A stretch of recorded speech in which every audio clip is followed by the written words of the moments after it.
অসম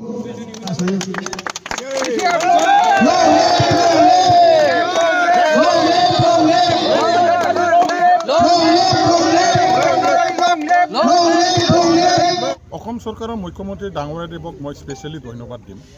তেখেতে দল সংগঠনৰ একো পাৰ্থক্য নাৰাখি কোন বিৰোধী হয় কোন মানে কি হয় ৰুলিঙৰ হয় এইবিলাকৰ একো বাছ বিচাৰ নকৰাকৈ একো পাৰ্থক্য নাৰাখি কাকো তেখেতে এই ধৰণৰ ডিছক্ৰিমিনেশ্যন কৰা নাই।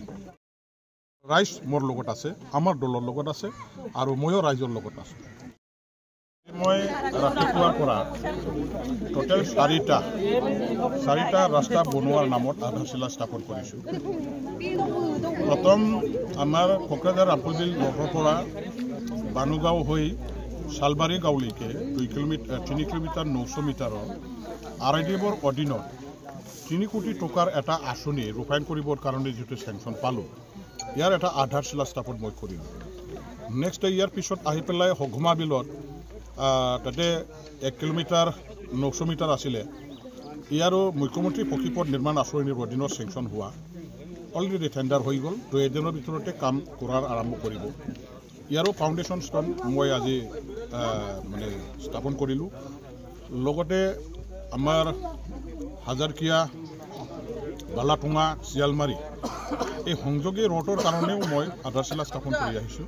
আৰু শেষত আমাৰ এই যে ইছলামপুৰৰ পৰা টাইগাৰগুৰি ফাইজৌলৈকে যোৱা যিটো ৰাস্তা অত্যন্ত দুৰ্গম অঞ্চলৰ ৰাস্তা আৰু এই ভাষ্ট এলেকাটো কভাৰ কৰি আমাৰ এই ৰাস্তাটো এতিয়া মানুহবিলাকৰ কাৰণে এটা সংযোগী পথ হিচাপে যিহেতু এই অঞ্চলত আছে আৰু ৰাস্তাৰ কণ্ডিশ্যন খুবেই বেয়া।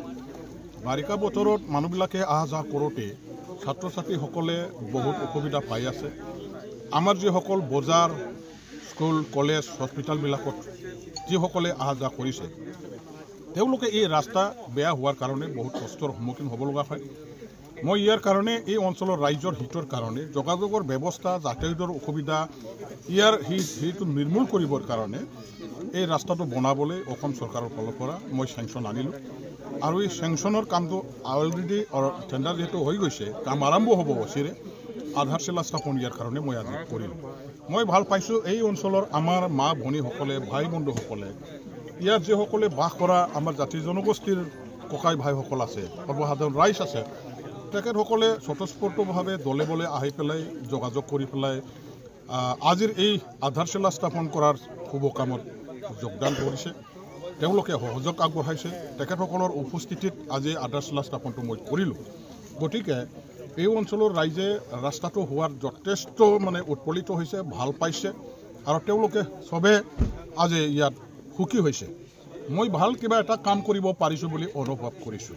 আমাৰ এই বনাঞ্চল আগতো বনাঞ্চল আছিলে ইয়াত বহু বছৰ ধৰি মানুহবিলাকে বাস কৰিছে। এতিয়া আমাৰ ভাৰত চৰকাৰৰ যিটো আইন ফৰেষ্ট ডুৱেলাৰ্ছ এক্টৰ অধীনত তেখেতসকলে যিহেতু মাটিৰ পাট্টা পাইছে চবে এতিয়া আমাৰ এই অঞ্চলৰ স্থায়ী বাসিন্দা।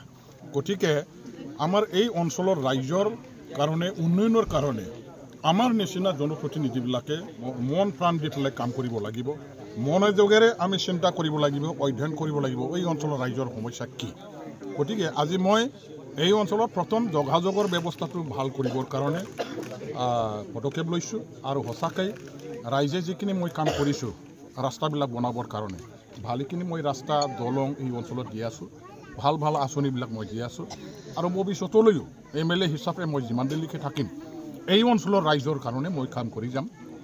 এই অঞ্চলৰ ৰাইজৰ অভাৱ অভিযোগ আঁতৰাবৰ কাৰণে মই চেষ্টা কৰিম। মোৰ সীমিত যিটো ক্ষমতা আছে পুঁজি আছে ৰাইজৰ হিতৰ কাৰণে ভালৰ কাৰণে মই ব্যৱহাৰ কৰি কাম কৰি যাম। এইটো হ'ল মোৰ এটা সংকল্প আৰু এটাকৈ মই ঠিক তেনেকৈ কাম কৰি পেলাই আগুৱাই যাম। কেৱল মাত্ৰ ৰাইজৰ সহযোগ, ৰাইজৰ আস্থা, ৰাইজৰ আশীৰ্বাদ মই আজিৰ এই শুভ দিনত আশা ৰাখিছোঁ আৰু ৰাইজ মোৰ লগত আছে, আমাৰ দলৰ লগত আছে আৰু ময়ো ৰাইজৰ লগত আছোঁ। অসম বিধানসভাত চাওক আমাৰ অহা 12 তাৰিখে বাজেট প্লেচ কৰা হ'ব আৰু এই বাজেট প্লেচ কৰাৰ পাছত মোৰ সমষ্টিৰ উন্নয়নৰ কাৰণে মানে কি আমাৰ দাবী দাৱা কৰাৰ প্ৰয়োজন আছে সদনত মই উত্থাপন কৰাৰ ব্যৱস্থা কৰিম। কেইটামান মেজৰ ইছ্যু আছে মোৰ এই ইছ্যুবিলাক মই সুবিধা পালে এছেম্বলিৰ মজিয়াত উত্থাপন কৰি পেলাই চৰকাৰৰ দৃষ্টিগোচৰ কৰিবৰ কাৰণে ইতিমধ্যে মই সিদ্ধান্ত লৈছোঁ আৰু ইয়াৰ কাৰণে মই অলৰেডি প্ৰিপেয়াৰ্ড সেইটো মই সদনত এইখিনি সুবিধাটো ল'বৰ কাৰণে মই আগবাঢ়িম অসম চৰকাৰৰ মুখ্যমন্ত্ৰী ডাঙৰীয়াদেৱক মই স্পেচিয়েলি ধন্যবাদ দিম তেখেতে দল সংগঠনৰ একো পাৰ্থক্য নাৰাখি কোন বিৰোধী হয় কোন মানে কি হয় ৰুলিঙৰ হয় এইবিলাকৰ একো বাছ বিচাৰ নকৰাকৈ একো পাৰ্থক্য নাৰাখি কাকো তেখেতে এই ধৰণৰ ডিছক্ৰিমিনেশ্যন কৰা নাই কাকো অন্যায় কৰা নাই যোনে যেনেকৈ সুবিধা ল'ব জানিছে যোনে যেনেকৈ মানে তেখেতক লগ ধৰি পেলাই আদায় কৰিবলৈ চেষ্টা চলাইছে তেখেতৰ পৰা এইখিনি কাম সুযোগ সুবিধাবিলাক আদায় কৰিব পাৰিছে আৰু যিবিলাকে এইবিলাক মানে ব্যৱস্থা লোৱা নাই পদক্ষেপ লোৱা নাই তেখেতসকলে মানে হয়তো পোৱা নাই মই ইয়াৰ কাৰণে নোপোৱাবিলাকৰ মানে প্ৰতিও বেয়া তেনেকুৱা মন্তব্য দিব নাযাওঁ কিন্তু মই সঘনে মুখ্যমন্ত্ৰী ডাঙৰীয়াদেৱৰ পৰা এইখিনি তেখেতৰ কৃপাত মোৰ সমষ্টিৰ উন্নয়নৰ নামত যিখিনি উন্নয়নৰ পুঁজি বা আঁচনি আদায় কৰিবৰ কাৰণে লগ ধৰি কথাবিলাক কৈছোঁ অৱগত কৰিছোঁ আদায় কৰিছোঁ আৰু তেখেতেও মোক নিজৰ বন্ধু হিচাপে নিজৰ মানে এজন সতীৰ্থ হিচাপে অসমৰ এজন প্ৰতিনিধি ৰাজ্যৰ প্ৰতিনিধি হিচাপে এই অঞ্চলৰ দায়িত্ব থকা এজন বিধায়ক হিচাপে তেখেতে যি বিচাৰিছোঁ সেইটোকে দি আছে আৰু তেখেতে একো মোৰ প্ৰতি অন্যায় কৰা নাই একেবাৰে পজিটিভ এটিচিউড পজিটিভ এটা দৃষ্টিভংগী লৈ পেলাই তেখেতে সদায় মোৰ সমষ্টি উন্নয়নৰ কামত মোক সহায় কৰি আছে আৰু তেখেতৰ কৃপাতে মোৰ সমষ্টিত মই যিটো বিচাৰিছোঁ সেইটো পাই আছোঁ আৰু আগলৈও তেখেতে যে মোক সদায় সহায় কৰি থাকিব মোৰ প্ৰতি যে কৃপা আৰু মোৰ সমষ্টি বাকী ৰাইজৰ কাৰণে তেওঁলোকৰ প্ৰতি যে তেখেতৰ এটা সুদৃষ্টি আছে তেওঁলোকৰ প্ৰতি যে তেখেতৰ কৃপা থাকিব মোৰ সেইটো দৃঢ় বিশ্বাস আৰু আগলৈও তেখেতৰ লগত সদায় মোৰ যোগাযোগ আৰু সঘনে লগ ধৰি আলাপ আলোচনা কৰা দাবী দাৱা কৰা তেখেতৰ পৰা খোজা মেলা কৰা এইবিলাক মোৰ অভিযান হিচাপে মই অব্যাহত ৰাখিম